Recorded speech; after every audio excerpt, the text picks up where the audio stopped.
আসসালামু আলাইকুম। সবাইকে স্বাগতম আজকের নতুন ভিডিওতে। আমাদের আজকে আলোচ্য বিষয় হচ্ছে বাংলাদেশের গোল্ডেন ফাইবার বা পাট। এই পাটকল বা পাট বাংলাদেশের যে একটি বিশাল সম্ভাবনাময় একটি শিল্প ছিল, যা ওয়ার্ল্ড মার্কেটে বাংলাদেশের ব্র্যান্ডিং এর ক্ষেত্রেও বিশাল একটি ভূমিকা রেখেছে।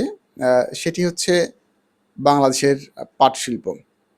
তো আজ থেকে প্রায় ৭০ বছর আগে 1951 আ এই সময়গুলোতে বাংলাদেশের বিভিন্ন শহরে ওয়ার্ল্ড ক্লাস কিছু পাটকল গড়ে ওঠে। যেমন আদমজী পাটকল, যেমন খুলনার ক্রিসেন্ট, এমন অনেকগুলা পাটকল বাংলাদেশে ছিল তখন। আর এই পাটকলগুলোতে অসংখ্য শ্রমিক কাজ করত। আর এই এলাকাগুলো ছিল শ্রমিকের আ পদচারণায় মুখর এবং একেকটি পাটকল যেমন আদমজী পাটকল সেটা প্রায় ২৩৫ একর জায়গার উপর প্রতিষ্ঠিত। মানে বিশাল কলেবরের। এখানে স্কুল, কলেজ সহ মানে অনেক স্থাপনা থাকতো। এখানে ভিতরে আলাদা, আলাদা কলোনি থাকতো।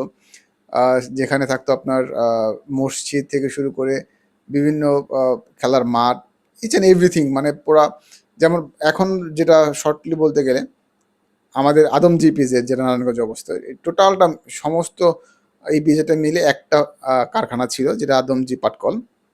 সো বুঝতেই পারছেন যে বিশাল একটা মানে অবস্থা।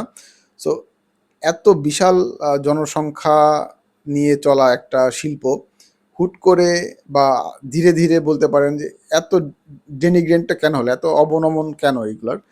মানে এর একটি বিশেষ কারণ হচ্ছে সমস্ত পাটকলগুলো যখন জাতীয়করণ করা হয়, বাংলাদেশ আ যখন জন্মলগ্ন 1971 এর পরে যে পাটকলগুলোর বেশিরভাগই মানুষের ব্যক্তি মালিকানাধীন ছিল। এরপর যখন সরকারি পৃষ্ঠপোষকতায় এগুলো চলে আসে বাংলাদেশ হওয়ার পরে, এইগুলো লাভের থেকে মানে লসের দিকে চলে যায় এবং দীর্ঘ সময় আ 1971 থেকে ২০০২ সালে আদমজী পাটকল বন্ধ করে দেওয়া হয়। এই দীর্ঘ সময়ে বাংলাদেশের প্রায় ১০,০০০ কোটি টাকা, মানে তৎকালীন সময়ে ১০,০০০ কোটি টাকা, এখন তো আরো বেশি। মানে ওই বাজারের তুলনায়।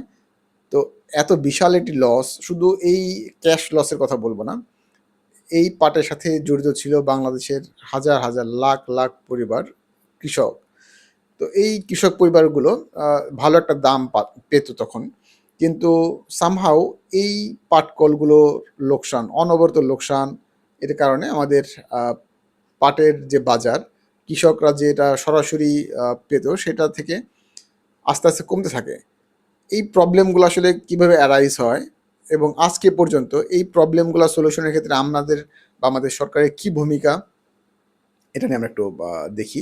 ফার্স্ট অফ অল আমাদের যে diversification of product as a merchant, আমি আ যেটা মানে মোটা দাগে বলতে পারি, মানুষের চাহিদা অনুযায়ী যে প্রোডাক্টগুলার রিসার্চ এবং তাদের ডিফারেন্ট টাইপের ডাইভার্সিফিকেশন, এটা মানে করা হয়নি বললেই চলে। যেমন পাট দিয়ে বর্তমানে বিভিন্ন ধরনের ব্যাগ বা শতরঞ্জি অথবা পাটের ফাইবার দিয়ে জুতা, অনেক কিছু বানানো হচ্ছে। বাট আজ থেকে প্রায় ৩০, ৪০ বা ৫০ বছর আগে তখন দরকার ছিল এই ডাইভার্সিফিকেশনটা। যেমন একটা গার্মেন্টসে দেখেন যে অনেক ডিপার্টমেন্ট থাকে। নতুন করে বলার কিছু নাই। যেমন প্রোডাক্ট ডেভেলপমেন্টের যে একটা বিশেষ উইংস যে ডিজাইনিং টিম। তো তারা বিভিন্ন সময় বিভিন্ন ডিজাইন ডেভেলপ করে বায়ারকে অফার করে যে উই ক্যান গো দো with this design so that very easily একটা মানে কাস্টমার একটা ভিজুয়ালাইজ করতে পারে যে আমি যদি আমার শপে এই নতুন প্রোডাক্টটা উঠাই, এটা কেমন চলবে বা এটা আসলে একটা ভিজুয়াল প্রোডাক্ট সে যখন দেখতে চায় কম্পিউটার ডিজাইন থেকে যে বলে যে okay fine, we can go for next step যে তুমি এটাকে আমাকে বানায় দাও।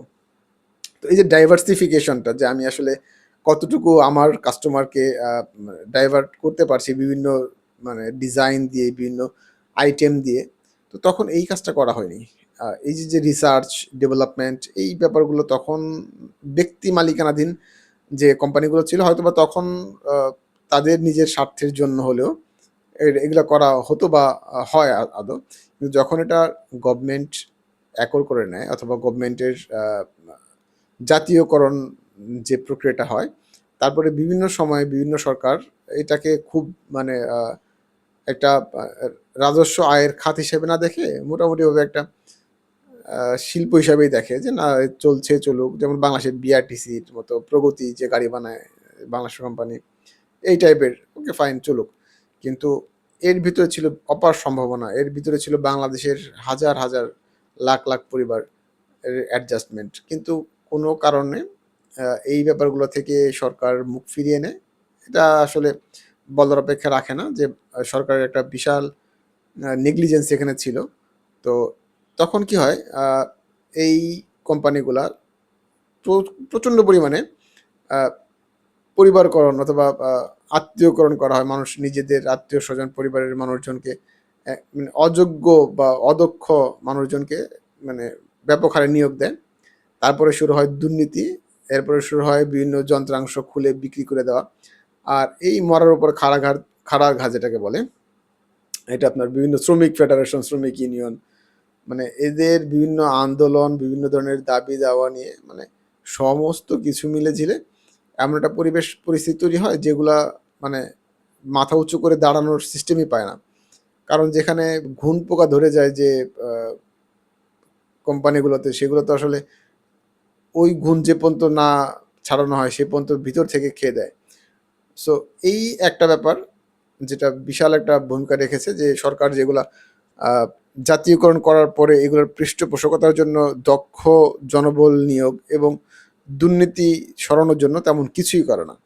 যার ফলে কি হয়? এগুলো লোকসানে পড়তে থাকে। আর নতুন করে নতুন অর্থবছরে যে পাটগুলা ওঠে, এই পাটগুলা নতুন করে ক্রয় করে সরকার যে কৃষকদের যে একটা রোটেশন বা সিজন এটা যে মানে চালু রাখবে সেটা মানে করতে ব্যর্থ হয়। সরকার বলব না, সেটা হচ্ছে পাটকলগুলো।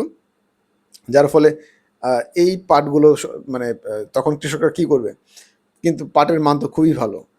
তো এই পাটগুলো ইন্ডিয়ার বাজারে মানে কলকাতার বাজারে, কলকাতাতে অনেক তখনও ছিল পাটকল। কিন্তু এতটা দুর্নীতি তখন ছিল না। আরেকটা ব্যাপার বলে রাখি, আজকে আমি নিউজটা দেখলাম যে নতুন ৩ টা পাটকল আ কলকাতাতে চালু হতে যাচ্ছে। মানে হয়তোবা কিছুদিন বন্ধ ছিল বা মানে তারা নতুন করে শুরু করছে আরকি। যাই হোক, আমরা যেখানে সমস্ত পাটকলগুলো বন্ধ করে দিচ্ছি, খুলনার যে ক্রিসেন্ট পাটকলটা ছিল, ওইটার সচল যন্ত্রগুলো আমরা কেজি দরে এই যে ২ দিন থেকে ৪ দিন আগে হয়তোবা আমরা দেখলাম একটা নিউজে, ২-৪ দিন আগে যে ক্রিসেন্ট পাটকলের নতুন বলব না, যেগুলো আরকি সচল যন্ত্রপাতি কেজি দরে বিক্রি করা হচ্ছে। সো মানে তাদের মানে কলকাতা যেখানে নতুন করে এই পাট শিল্পের প্রতি তাদের কারেজ দেখাচ্ছে, নতুন কোম্পানি, নতুন পাট কলগুলো তারা সচল করছে, সেখানে আমরা যে সচল মেশিনগুলোকে আমরা কেজি দরে বিক্রি করে দিচ্ছি। সো এই যে দূরদর্শিতার অভাব, পৃষ্ঠপোষকতার অভাব যে এটা স্পষ্ট। সো এইরকম ব্যাপার যখন দীর্ঘ সময় ধরে চলতে থাকে, তখন আরেকটা ব্যাপার হয় তারা যে চুরি করে বিভিন্ন যন্ত্রাংশ বিক্রি করে দেয়। এই যে এর ফলে একটা মানে দারিদ্র্যের দুষ্টচক্র শুরু হয়ে যায় যে নতুন পাট কিনতে পারে না, নতুন ক্রয়াদেশ তারা পায় না।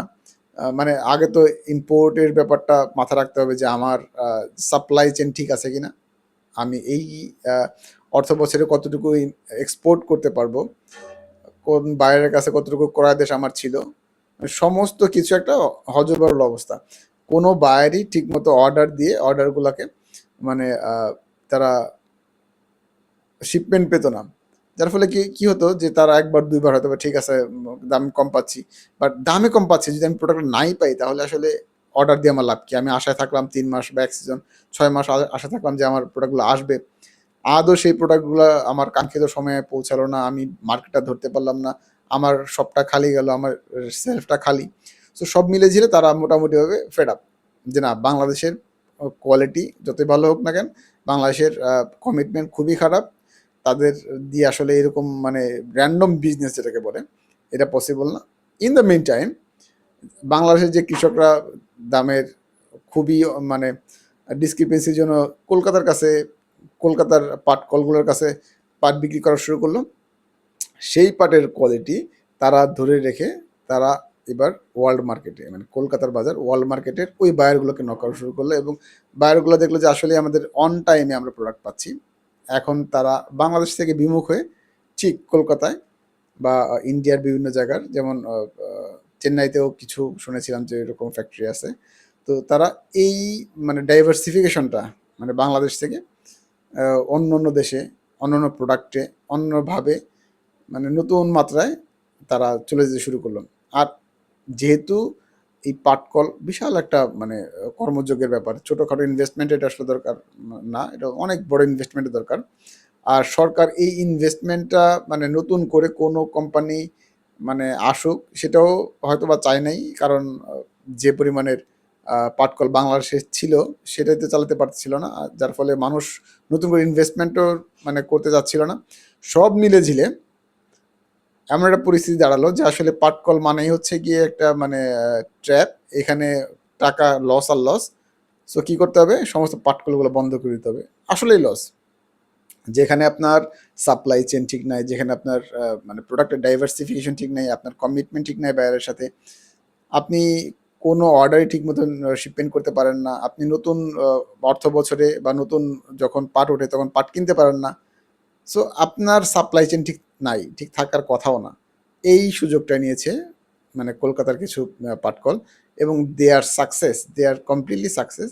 এখন পর্যন্ত তারা নতুন নতুন করে শিল্প কারখানা শুরু করছে, and we are lacking behind day by day.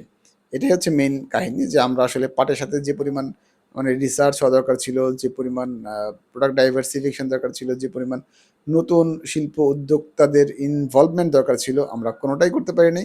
And end of the স্টোরিতে দ্য রেজাল্ট ইজ আমরা মোটামুটি ফিনিশ। সো এই ছিল আজকের আমার পাটের গল্প।